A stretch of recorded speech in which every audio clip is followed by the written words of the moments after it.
Yeah, can be on this side as well. We're holding on to our bags. Anyway, so this would be the, let's say, the situation room in the White House. When things go sideways on a ship, internally or externally, there can be a rescue outside, man overboard, or assistance, other vessels. We will gather here. If we have an internal situation, it can be fire, technical malfunctions, short circuits, damage control, water ingress, security issue, medical issue. There are a number of them. We will then gather some people up here, and then we work the problem until we sort it out. And of course, we have a lot of inputs that we need. So all the sensors in the ship is fed into this board here via computers and servers on board. So all the sensory data that can occur comes up here. If this room would stop working, we have a backup out on the bridge. So it's the same screens but a little bit smaller. And if the bridge, for whatever reason, or the data up to the bridge is not working, we have another one down in the control room. So they are like backups. And let's say you don't have power, you have a blackout of the ship. Of course, this will not work. You have certain things battery operated for a period of time, but normally not computers. It's more about, let's say, the hardware. Closing doors, watertight doors, fire doors, let's say fire pumps for water, steering, radio communication, emergency lighting. It will look like this, more or less, in the ceiling. Right, so smaller lights basically gives us a guidance, and that's the same in passenger corridors and so on. So let's say we're working on a problem here with the computers and everything. We can draw things here. This works also like a whiteboard, and it stops working. What's the solution? The whiteboard, the literal whiteboard. Yeah, the classic pen and paper, right? And the drawings that we have here on the computer, it's very easy. We can pull up, let's say we take something in the engine room or the tanks. This works like sort of an iPhone. We can zoom in. We can show all the different decks in one go, just to get an overview. So we can play around with this, right? And if we need to zoom into something, let's take a sample. We can go in and zoom in and find data. We can add data here. So now we have, let's say, ventilation systems displayed, and we can start and stop ventilation from here. If I want to close a fire door, let me see if we do this, we take them away. That one away, that one away. So doors or not, if I want to close this door, I can do it from here. Right? So it's a whiteboard and an action board, so to speak. Right? But if we stop working, we turn around here and we do a little bit of manual switch. Right? If this stops working, once again, planning-wise, we use the classic whiteboard. And the drawings, where do we find them? Yeah, very simple.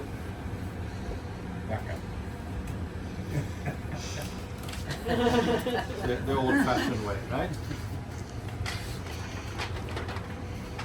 So you have plans for everything, I would say.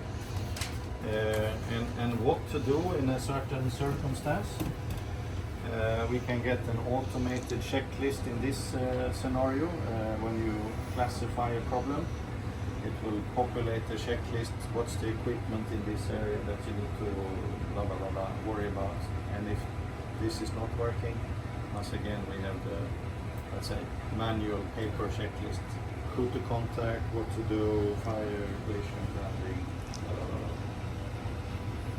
So it's quite effective as a fast response system, right? You get to know things quickly. So let's say we take an example. A detector in a cabin is giving off an alarm. This one, instead of being orange, it will be red and give a big noise on the bridge to alert that we have a fire alarm.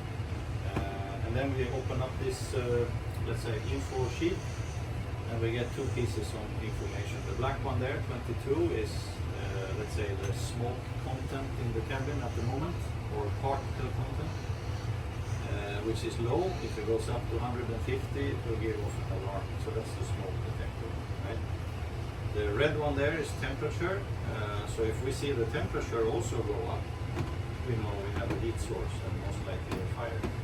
So we can already see by how it behaves if there is a potential danger. Right? Regardless of what, as soon as we have an alarm, we send a 24-hour watch fireman team to go to the location, open the door, have a look inside, or feel the door if there's someone inside. First they gonna knock and so on. That's what happens immediately as soon as we have an alarm, right? To confirm, is this real or not just technology. Right? In the meantime, while he's running to the sea, we have a look on our camera. How does it look in the corridor? And if we see, let's say, people running around looking scared, looking for fire, let's say, equipment, alarm buttons and so, you also know something is going on. Right? So a quick look there.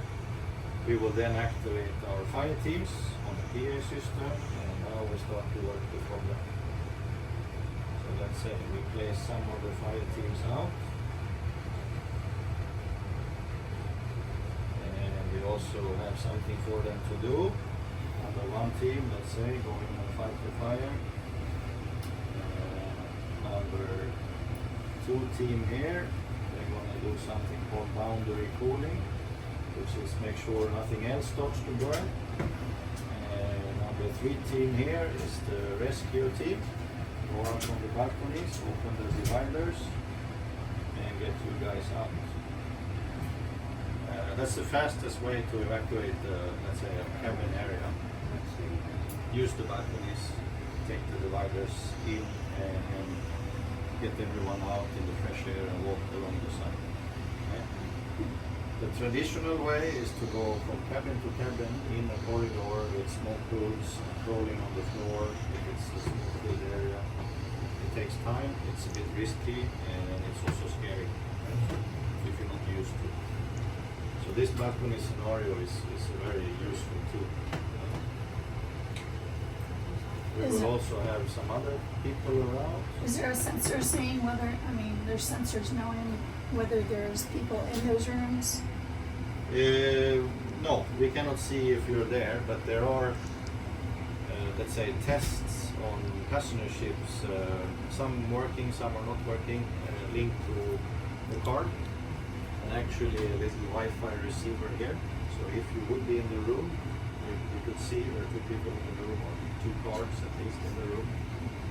You could also use that for evacuation purposes. You can see where there's many people clogging up on, let's say, a staircase, or if everyone has come to their assembly stations. So I've been on ships where that is in use. Sometimes it's sort of manual. You tag your card when you come, like you do here. So we can then follow how many are on the different assembly stations, and then you know we're missing 50, they are somewhere in the ship, but you don't know where. And that's why you have the search teams, evacuation teams, to roam around. So if this would be a case, all of these areas here will knock on the doors, get people out away from danger. This will be the fire team scenario. And the same thing goes on this side, get them out, move them away, and we go from there. So this planning, let's say, would be happening parallel on that board, right? So the attack team, that would be number one. The backup team, actually I will put up the backup team. Backup team would be number four. Standby team is another team on top here. It's also part of the, let's say, solution. Then location, that would be the cabin number. Staging area, that's where we have all scene commander, the preparation for the fire teams and the medical teams. So you do both of these parallel. Is your management team, do you tour the ship on a basis, once a week, once a month, or so? Like going down to the engine room? Yeah. We have, let's say, what we call weekly safety inspections.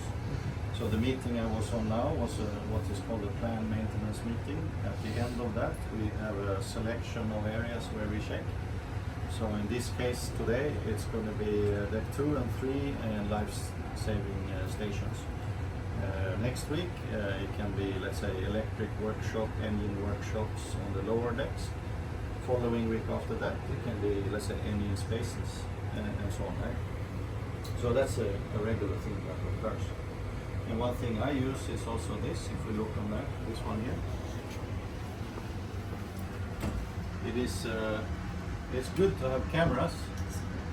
We don't have them in the cabin, by the way, in certain areas. I will go here. So this is the lowest deck, let's say, not the physical lowest deck, but where we can have people, right? And fire zone 1, fire zone 2, fire zone 3 and so on. So here I get a good scan. I know we're working here. So I can have a quick look on what's going on, right? And now we take the next one, right? So here we have cameras, and let's say, oh, something is going on here. What's this? Forward this generator room. Okay, now let's go.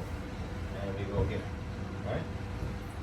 And we go back to this scenario, and then we take a quick view on an area where they are working, right? And you get the different picture. So it's a very, I know they're working here now, so it's not an issue. Right? So it is a discovery tool, right? If you want to see, let's say, outside decks on deck 2, right? I can use this to, okay, we have something going on here and so on. Right? So you're doing it both CCTV wise and let's say physical. Because TV only shows you so much. So let's say all the technology here is for one simple reason. Oops. Early detection. Also monitoring everywhere, all the time, 24/7. That's an important thing because the people are not in all places all the time. Right? Whether it's, let's say, detectors, that's one thing. We have these ones will go off by themselves if the heat is enough in a room. For instance, we can go down and show you something else. Let's see, we take away this first.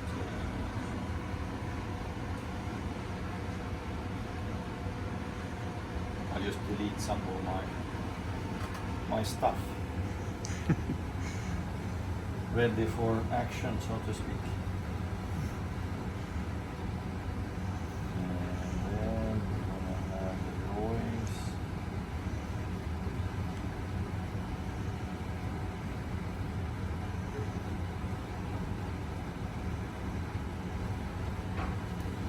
Right, so if we go for all the information that you can take up in an area, you just add it into the system, and then you can look over the status of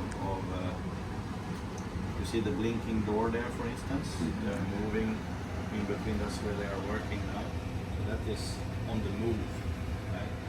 But I wouldn't know that unless I would be physically there, unless we have this system, right? So now you can keep an eye on things in a different way just by having all these sensors. Right? Often do you check this? Position on board, they have their own physical target, right? So maintenance officer, chief officer maintenance, his or her job is to take care of tanks and void spaces, right? So on a regular schedule, you open up these void spaces. There's like a manhole with a gasket and bolts and nuts. You ventilate it, you go down with your team, you have a look, you test sensors, how does it work, does it work, does it give an alarm and so on, right? And here you can see the red piece there in the forward. That is one sensor that have given off some info. We'll just take away some stuff. So you see the red one there, that says S. That's a section valve for a high fog. That has given off an alarm. And we know about this physically. You will get some information here, plus noise, like an alarm bell on the bridge. So it's activated, and then you go here or on the bridge and you see where it is. You click and you will find the, let's say, problem, whatever it is. So constant 24-hour a day covering the whole ship monitoring. That's what's good with all the sensors, but they have to be fed somewhere, right? Either on a nice fancy computer, or let's say a more hardware scenario here. This is a fire alarm. So this will be connected to all the sensors, and that's the one feeding that one. So early detection of a problem. You come in here, you get the visual overview, you add the cameras. If there's camera view there, you can then have a quick look and take an early, let's say, decision of what to do. In the old days, you don't know about it until something starts to go this way or burning and so on, right? Then quite early the detectors came, the sprinklers are coming, but still it's a lot of manual labor to send people there. And what's going on? Is it a big problem? Is it a small problem?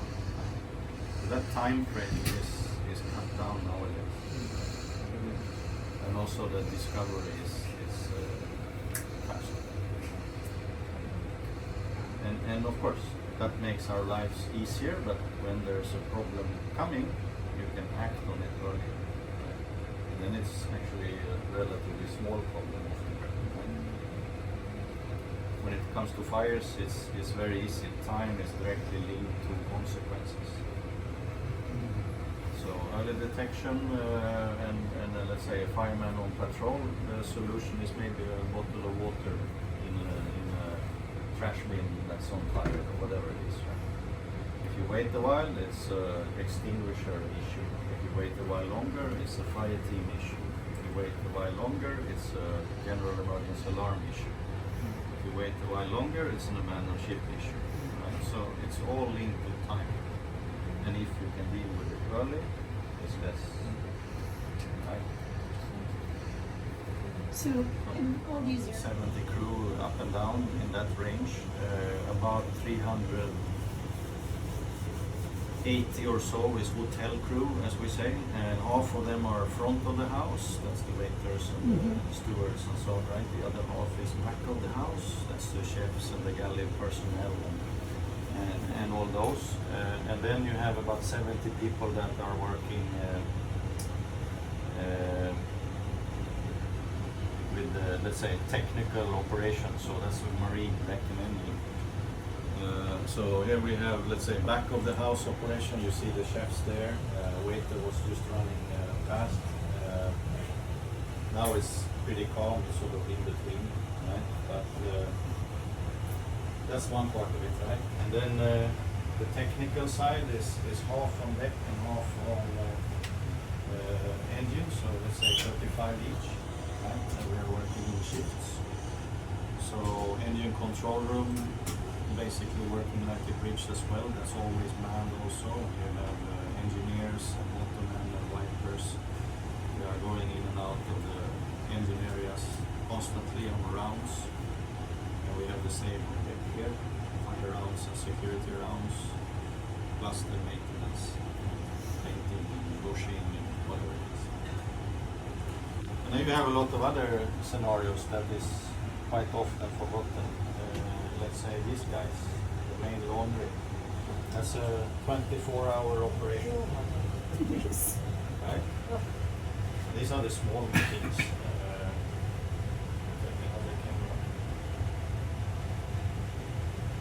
You see, it's good with cameras. You can see a little bit of everything. Not very good placement on this camera though, but you know, the sheets and towel tumble dryers. On the other side of it is the big washing machines also. Do the employees get upset that you could camera in on them? Say it? Did the employees get upset that you could camera in on them? We don't really track people, but we track safety occurrences, right? But everything is recorded, so if we have a security incident, yes, we will have a look here. Who passed at certain time in and out of here. We also also have, let's say, door lock readouts. So if we want to know who's been passing in and out of the door, we can see that. We can even see that we have used the mark key instead of this. So if there's a camera, it's a good chance you can spot the, let's say, criminal. But CCTV and chasing, let's say, faults and flaws, that is not allowed by a number of work regulated laws actually. So personal integrity is important, and we're not allowed to fire someone based on we have followed him or her with a camera. But if it's a crime serious enough for let's say, land-based prosecution or a police matter, then we are allowed to document and hand over to the police. That goes for passenger and crew. So there are guidelines and constraints on certain things. But once again, it's quite common. We find out that something have occurred, and you backtrack a couple of hours back, and you see them on the camera, so you make a picture of what has occurred. It can be an accident or some form of security scenario. So it's good to have it on data. And based on what you find, you then have an action plan, what you need to do. How long is your data good for, like a cruise or for It's months? as much as we have storage availability. And in the beginning, the data from cameras it's still large, but the storage capacity was very limited from a computer point of view. Right? Now you buy a terabyte disk for nothing. It's even a thumb drive. Right? Before it was a huge piece of machinery. Right? So the storage time have increased, I would say, dramatically. In the beginning it was about 2 weeks, and then it became 3 weeks, and then 4 weeks, and 5 weeks. It's just a matter of storage capacity. And once the hard drives are let's say, deteriorating, you replace it with a new one, and that's maybe 10 times more storage capacity than the one you have replaced. So we can backtrack, let's say on average, I would say a month or so. When you go on vacation, how do you leave this? It takes a week to shut off the brain, right? Yeah. And sometimes you sort of think about the next time I come on board, I'm going to do this and this and this. But every day you're on the job. You never relax. It's always a what if. What's going to happen tomorrow? That's sort of the general logistic plan, and what are the emergency scenarios. So you always processing things. I guess you don't go on a cruise trip. If I do, I get damaged. I start to look at I forgot this and that. So every ship I'm on is impossible. Right? Right. So now you see it has alarm, right? And he's calling bridge fireman. That's the security patrol. You see this one is up on top. Temperature looks good, right? Cool. So it's a common scenario on